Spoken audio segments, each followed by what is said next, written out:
Salut mes Nakamas, c'est le Doc, j'espère que vous allez bien. Bienvenue pour cette vidéo assez spéciale. Vous avez dû le voir au niveau du titre et aussi au niveau de la vignette. Je suis en burn-out, ça y est, il y a eu l'acceptation du burn-out, ça on va en parler juste après. J'ai toujours mes soucis de santé et je voulais faire un point avec vous parce que je vais avoir besoin de votre soutien et aussi de votre aide. Cette vidéo est très importante, donc je vous demanderai de la regarder en entier et elle peut aussi aider beaucoup de personnes qui, comme moi, ont dû passer par une sorte de mal-être, quelque chose qui a été assez dur. Et je voudrais vous donner justement un petit peu mon expérience et savoir pourquoi j'en suis arrivé justement ici à vous faire cette vidéo dans cet endroit spécial.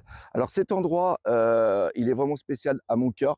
Pourquoi? Parce que juste derrière, c'est la forêt où je jouais étant gamin et je sais que c'est un endroit qui est hyper calme, c'est un endroit où je viens quelquefois un petit peu me ressourcer, donc je voulais le partager avec vous et normalement avec le micro, vous devez peut-être des fois entendre des petits oiseaux. Là, on va surtout entendre un avion qui est en train de passer là-bas. Mais voilà, c'est un petit peu le plaisir de vivre à la campagne. On va parler concrètement de ce qui m'arrive. Donc, comme je vous ai dit, je suis en burn-out. Et au niveau du burn-out, il y a plusieurs phases. J'ai passé la phase du déni. Ça, je vais en expliquer tout à l'heure. Là, je suis dans la phase de l'acceptation et de la reconstruction. Je suis youtubeur. J'ai une ancienne mentalité aussi. Ça, c'est très important par rapport à l'explication un petit peu du déni.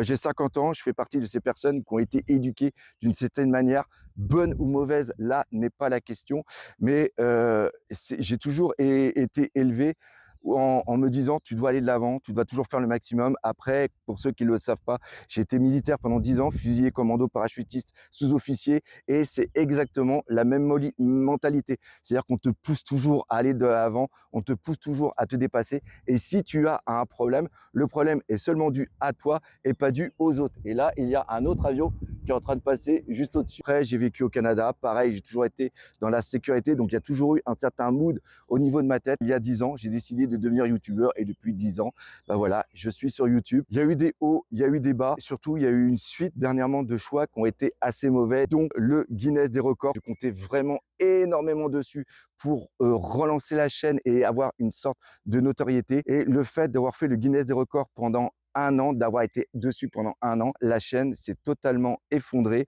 et à un moment, j'ai dû faire un choix. Donc, j'ai mis le Guinness des records de côté pour relancer en septembre dernier, justement, la chaîne YouTube. Chose très importante, pour ceux qui ne savent pas comment fonctionne une chaîne YouTube, il y a deux façons d'avoir de l'argent. La première chose, c'est de faire des vidéos. Après, tu es monétisé si tu n'es pas, bien sûr, striké en fonction de ton nombre de vues. Et le nombre de vues, c'est à peu près, on va dire, entre 2,50 € et 5 € les 1000 vues. Et des fois, ça peut monter un peu plus haut quand tu fais des vidéos à plus de 100 000 vues. Et la deuxième façon, c'est tout simplement les placements de produits qui, eux, quand tu fais entre 50 et 100 000, tu es rémunéré à un certain niveau. Et après, quand tu fais plus, eh bien, t'es quand même assez bien rémunéré. C'est pour ça que beaucoup de youtubeurs décident de faire des vidéos, que une ou deux par mois, mais vraiment des grosses vidéos qui vont attirer énormément de monde. Et c'est un petit peu l'optique que j'avais eue au mois de septembre. Je m'étais dit, si tu fais des vidéos sur Il était une fois One Piece, comme j'avais fait il y a très longtemps, eh bien ça peut plaire au monde, un petit peu comme le chef Otaku il le fait. Moi, j'avais fait ça il y a vraiment très longtemps et j'avais aussi eu l'idée peut-être aussi de faire des vidéos sur certains personnages. En septembre, j'ai commencé à travailler, mais à travailler en même temps que je relançais la chaîne. Donc, je fais toujours les critiques analyses, les réactions live.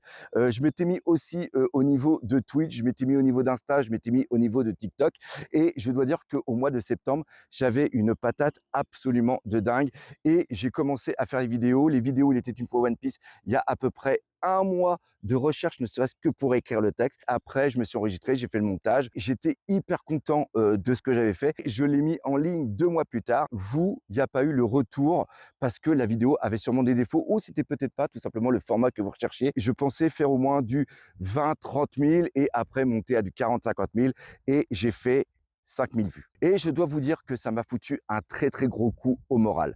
Donc je me suis dit, c'est pas grave, on va continuer. Et c'est à ce moment-là que j'ai commencé à avoir des soucis de santé. C'est-à-dire que si vous vous rappelez, en novembre l'année dernière, je me suis fait opérer. L'opération s'est bien passée, mais il en est ressorti avec une sorte de douleur constante au niveau de la jambe et c'est avéré que c'était une douleur qui était neurologique et pour pouvoir pallier à ce problème, eh bien, je devais me bourrer de cachets. L'inconvénient, c'est que si je me bourre de cachets, je ne peux plus faire de vidéos, je peux plus me concentrer sur ce que je fais. Comme je vous ai dit que j'étais un ancien militaire et quand tu es militaire, on te dit t'as pas mal, eh bien, dans ma tête, je me suis dit j'ai pas mal. Donc, j'ai arrêté les cachets et j'ai continué à faire les vidéos. On a mis aussi en place une nouvelle DA qui a pas mal fonctionné et j'ai fait les vidéos Il était une fois One Piece. J'avais fait celle sur Barbe Blanche que j'ai pas mis en ligne parce que c'était un format que je trouvais moyen. Après, j'ai fait celle sur Shanks qui a assez bien fonctionné, qui a fait 16 000 vues, mais après, il y a eu une sorte de palier.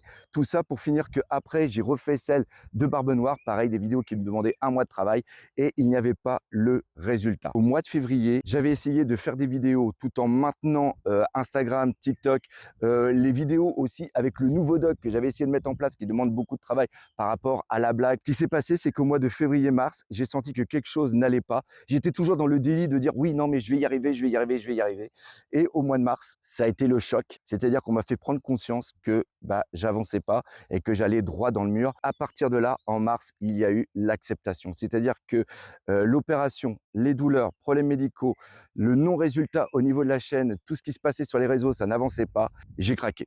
Voilà, et c'est à partir de là que j'étais avant dans les dénis et là j'ai été dans l'acceptation et c'est à ce moment-là que je me suis dit il y a un problème et quand il y a un problème, il n'y a que deux solutions. Arrêter ce que tu fais, c'est-à-dire arrêter la chaîne YouTube, aller trouver un autre travail parce que je ne me voyais pas si j'arrêtais YouTube de continuer à faire des vidéos de temps en temps. J'aurais arrêté totalement et après il y a des amis qui m'ont dit non, non, Hervé, parce que oui, je m'appelle Hervé pour ceux qui ne le savent pas, ils m'ont dit Hervé, tu as construit quand même quelque chose qui est assez dingue, tu as une communauté qui est derrière toi, qui adore ce que tu fais. Les choix que tu as faits n'étaient peut-être pas les bons. Essaye de revenir à la base, essaye de refaire quelque chose sans te prendre la tête, essaye d'être tout simplement toi. J'ai réfléchi pendant à peu près une semaine, ça a été assez difficile. J'ai essayé les vidéos comme j'ai commencé à faire les vidéos debunk, j'ai refait les critiques analyses à l'ancienne, j'ai refait les réactions live à l'ancienne et vous avez été présents. À partir de là, je savais ce que j'avais à faire. C'est-à-dire que j'avais une sorte de, comment vous expliquer, depuis le mois de septembre, j'étais dans un tunnel et à un moment, quand j'ai commencé à refaire ce que j'aimais faire, c'est-à-dire à vous parler comme je suis en train de le faire là, eh bien, j'ai vu une sorte de lumière au bout du tunnel. Et cette lumière, c'est là où je vais. Donc maintenant, il y a cette acceptation. Il y a un moyen de pouvoir faire quelque chose. Et c'est à partir de là que je vais avoir besoin de vous. C'est-à-dire que là, depuis 2 mois, je suis sous cachet pour justement ma dépression, mon burn-out.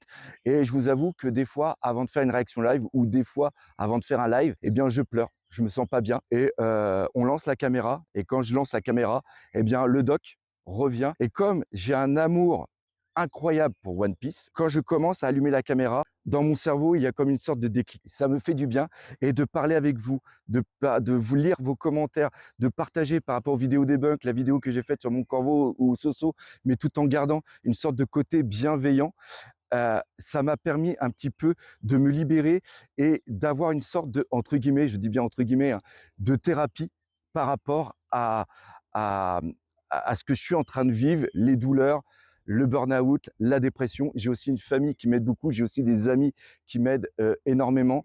Mais là où je dis que je vais avoir besoin de vous, c'est que il faut que vous soyez présents au niveau des vidéos. Là, je sais que comparé à ce que je faisais avant, les critiques analyses ou les réactions live, il y a un nouveau bloc qui s'est reformé. Il y a des gens qui ont redécouvert le doc. Avant, j'étais à 8000 et là, je vois qu'il y a un bloc constant où je suis aux alentours des 12, 14 000 et le but vraiment pour cette fin d'année, c'est d'atteindre à peu près les 20 000. 20 000 personnes qui vont aimer ce que je fais, de se dire, OK, on va avoir un petit passage avec le doc. Et même si quand le chapitre, il est pas terrible ou quoi que ce soit, de venir le partager avec moi, c'est quelque chose qui m'aiderait énormément. Je voudrais aussi énormément remercier toutes les personnes qui m'ont soutenu au niveau de Tipeee et qui continuent à me soutenir au niveau de Tipeee. Il y a des choses qui vont arriver au niveau de septembre.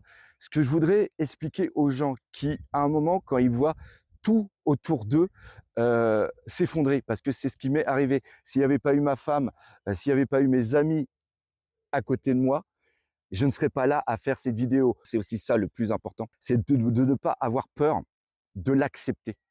C'est-à-dire que si vous êtes comme moi et que vous faites partie d'une vieille mentalité où on n'a pas le droit de s'apitoyer et qu'on doit toujours aller de l'avant, à un moment, ça fait quand même énormément de bien. Et c'est ça aussi qui est très important au niveau de cette vidéo.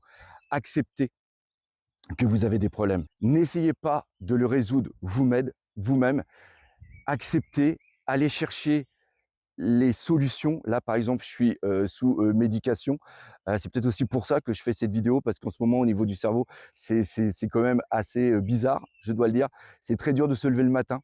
C'est très dur d'accepter certaines choses, mais je sais que le plus dur, encore une fois que vous avez pris conscience de votre problème, le plus dur est derrière.